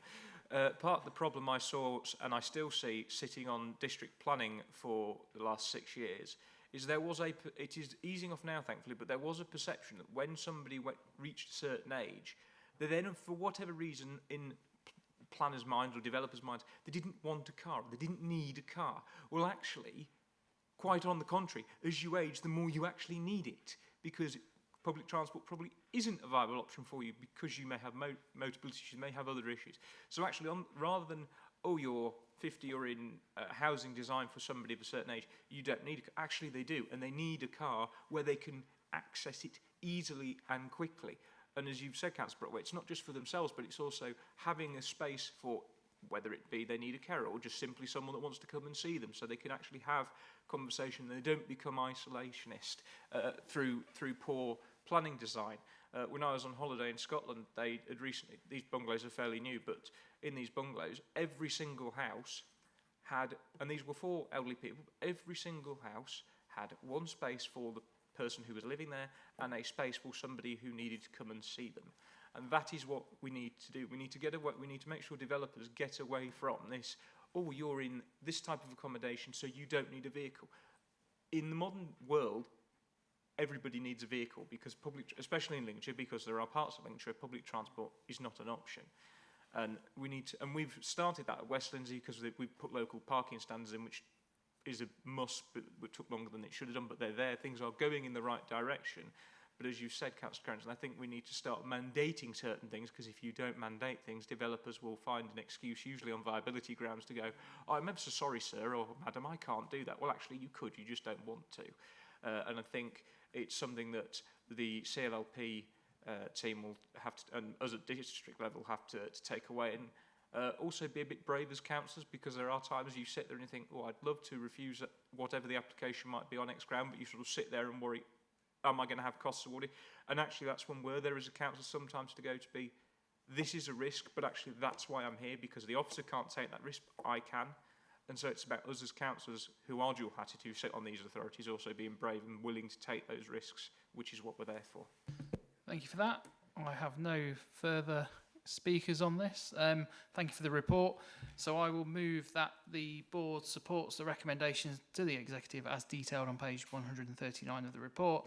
And I ask that our comments that have been captured by the scrutiny officer be shared with the executive ahead of their consideration. Do I have a seconder, please? Councillor Key. All those in favour, please? That's unanimous from the members that are in the room. Thank you for that. So we'll now move on to item 11, which is the Overview and Scrutiny Annual Report 23-24, and this can be found on pages 189 to 208 of the agenda pack, and presents the draft Overview and Scrutiny Annual Report for 23-24 for consideration prior to final approval by full council in September. And this report will be presented by Nigel West, the Head of Democratic Services and Statutory Scrutiny Officer. So over to you, Nigel, please. Thank you, Chairman. Yes, as you said, this is the draft report, the annual report of the 2023-24 scrutiny of the Council, and it's an opportunity for the board to consider the report before it goes to Council on the 13th of September. It's in the usual format, in as much as it's had input from the chairman of the various scrutiny committees. It's also included a foreword from yourself as the chairman of the board, and it includes scrutiny in numbers as well, which is something that was quite popular with members of the board in the past, and so we've included that again to give some idea of the statistics over the year. It's also touches on the final reports from the scrutiny panels, which are due to be completed shortly before their final reports go to the executive. And all in all, it illustrates quite a busy year for scrutiny here at the County Council. So I commend it to you for you to consider, and if you have any comments you wish us to add to it before it goes to Council. Okay, that's great. Thank you. Do we have any comments on the report? Councillor Smith, please. Thank you, Chairman. It's not a comment on the report, but just to thank you for your very kind words and your forward. It's most appreciated, and I'm very happy to move the report, Chairman. Councillor Dilks, please. Can I just say, I think it's an excellent report, thank you. It's very readable. It's presented in a very, I like all the graphics in it. It's easy to sort of get through. I particularly like the scrutiny by numbers page. I thought that was, a nice touch. It's well presented, and so I thank you. If I wanted to be critical, and I'm not trying to be critical, My only thing, and I know that Nigel's a former newspaperman himself, I think I would set it in 2 columns, not across the page. It's easier to read shorter columns. That's why newspapers have them. Thank you. Thank you for that. Councillor Key, please. Yes, thank you. And I agree, obviously, with what everybody said, but this is just something I mention all the time. And I'm not on page 195, the report packs, an increase of 1,530 pages. I moan about the length of reports regularly, and I'm not quite sure that having that as an achievement is perhaps the right way of putting it, especially if people could read it, that we printed 1,530 more pages. So maybe that could be, we need to explain that we haven't printed them all off hundreds of times, because that could be read the other way. But for somebody who has to read all those pages, I would always ask that they could be reduced rather than increased. Thank you. No, that's a good point. We'll get that included. Yeah, we'll accept that. Are there any further comments on this? I do like my picture. It is quite a few years old. It's a good 8 years old, so I'm quite happy with that. So we've had it proposed Actually, Chairman, can we just, point of order, could we amend that picture to a new picture? I don't think we should accept it until there's a new picture. It's the one still on the website, so we'll leave it there. So we've had it moved that the board endorses the overview and scrutiny annual report for 23-24 and agrees the submission to the overview and scrutiny annual report of 23-24 to the meeting of the County Council on the 13th of September for final approval. Do we have a seconder, please? Councillor Dilks. All those in favour, please? Thank you. That is carried. So we'll now move on to item 12, which is the Scrutiny Committee work programmes, and you will find this on pages 209 to 230 of the agenda pack.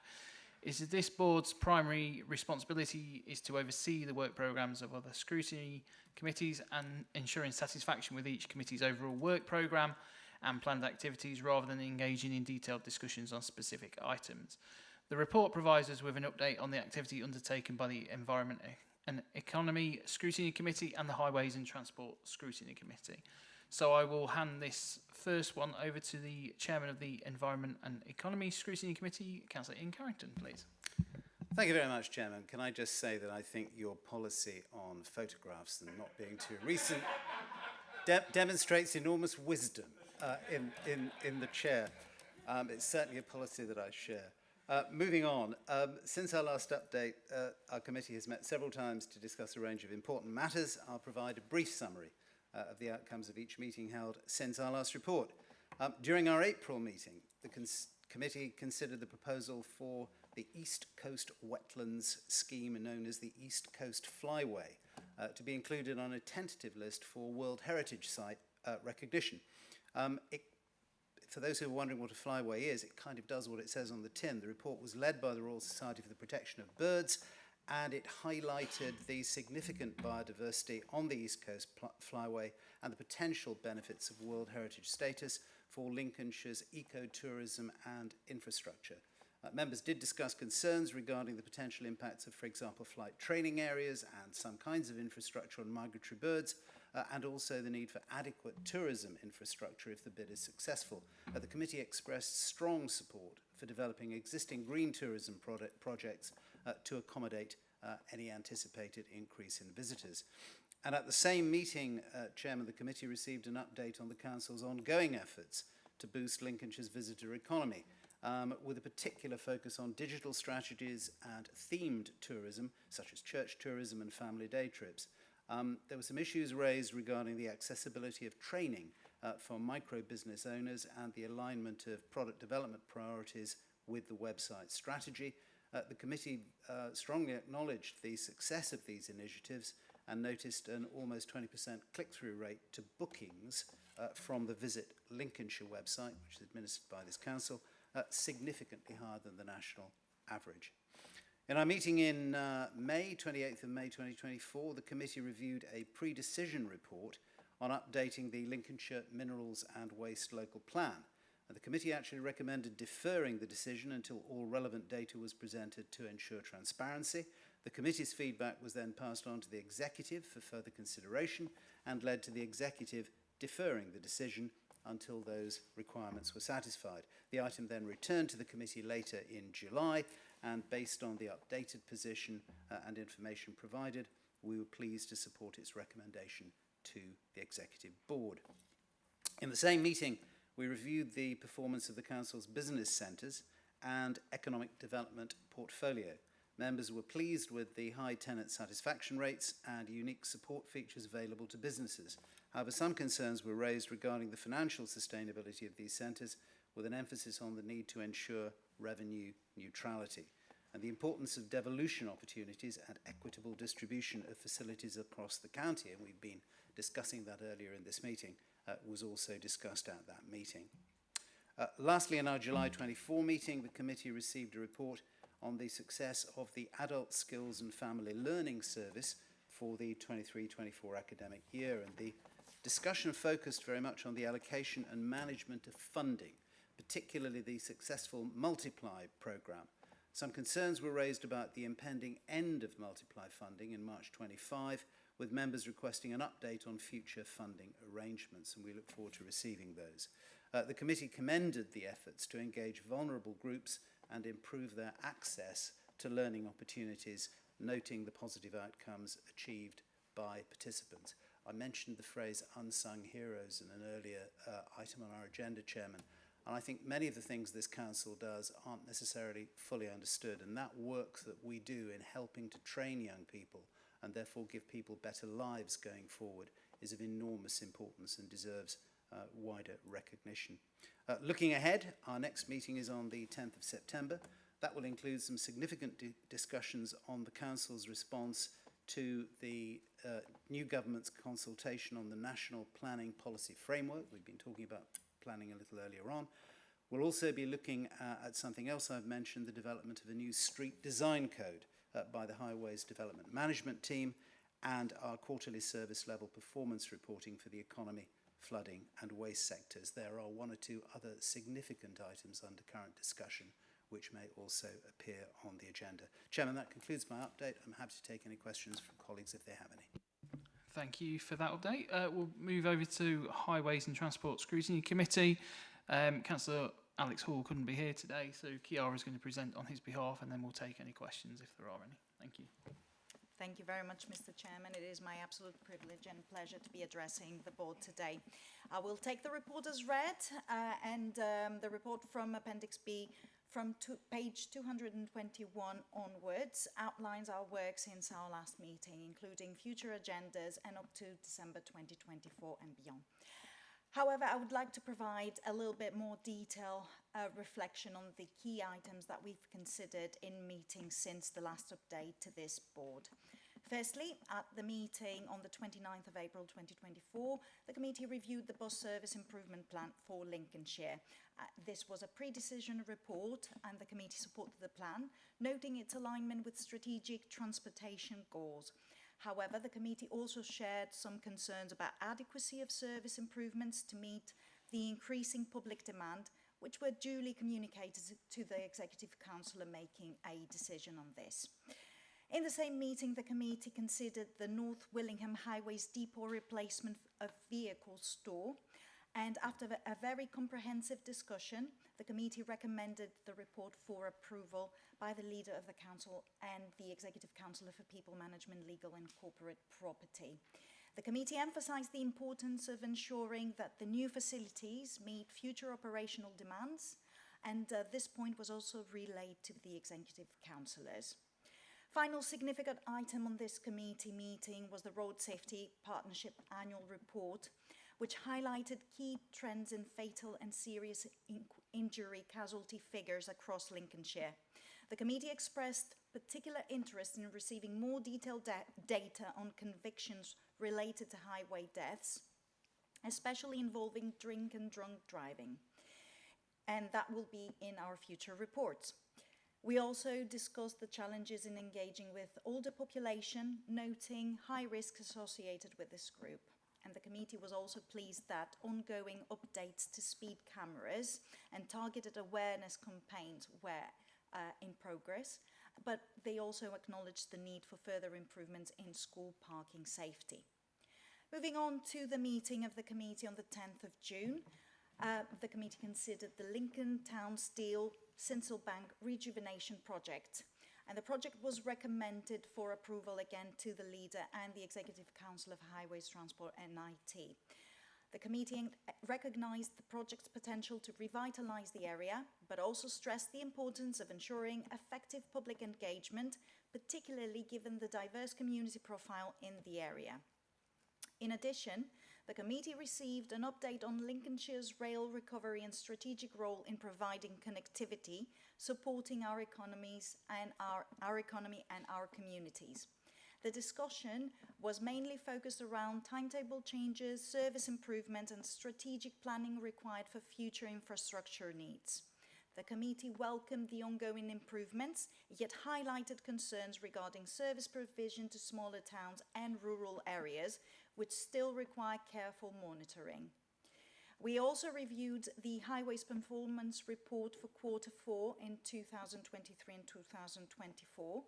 And although the report indicated some performance shortfalls attributed to the impact of recent storms, the committee is confident that the overall presentation of our achievements is sufficient, and noted the value of the Fix My Street service while calling for enhancement in its functionality, particularly in terms of emergency responses. Finally, at our most recent meeting on the 29th of July 2024, the committee reviewed the Highways Depot strategy for Sturton by Stow and Sleaford. The committee recommended the report for approval, emphasising the strategic importance of these depots in supporting the Council's operational efficiency. Comments from the debate were thoroughly communicated. In relation to the Highways Infrastructure Asset Management Plan, that is, in looking ahead, one of the reports that will be coming in our next meeting on the 16th of September 2024, and that will be a pre-decision item, with the Executive Council's decision expected between the 23rd and the 30th of September.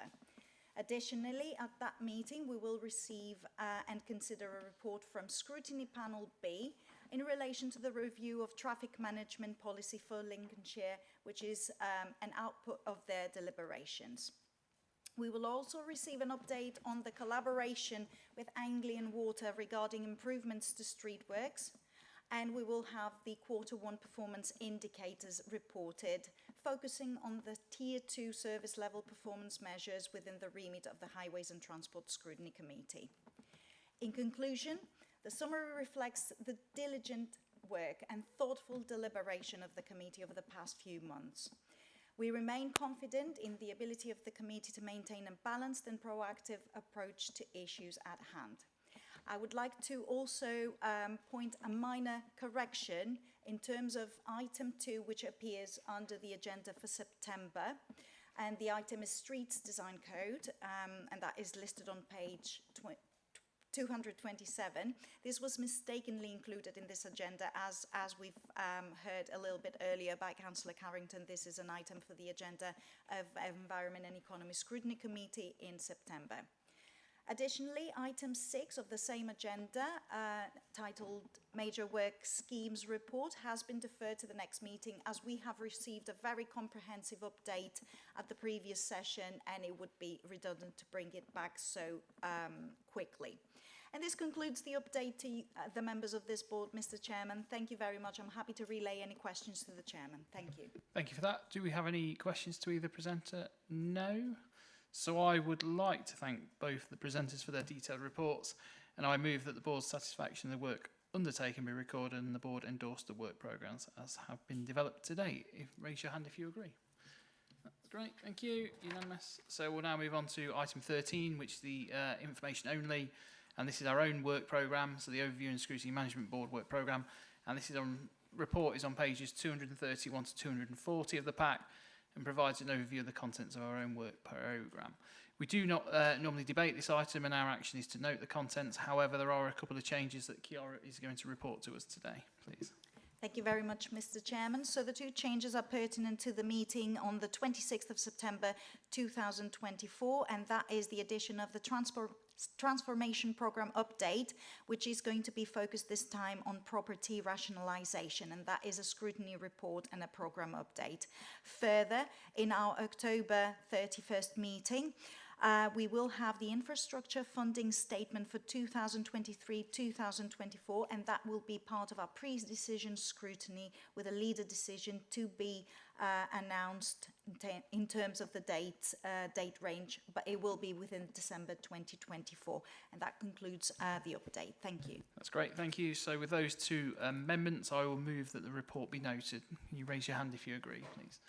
That's great, thank you. And now that is concludes the meetings, the business meeting of the meeting. So thank you all for your attendance. Thank you.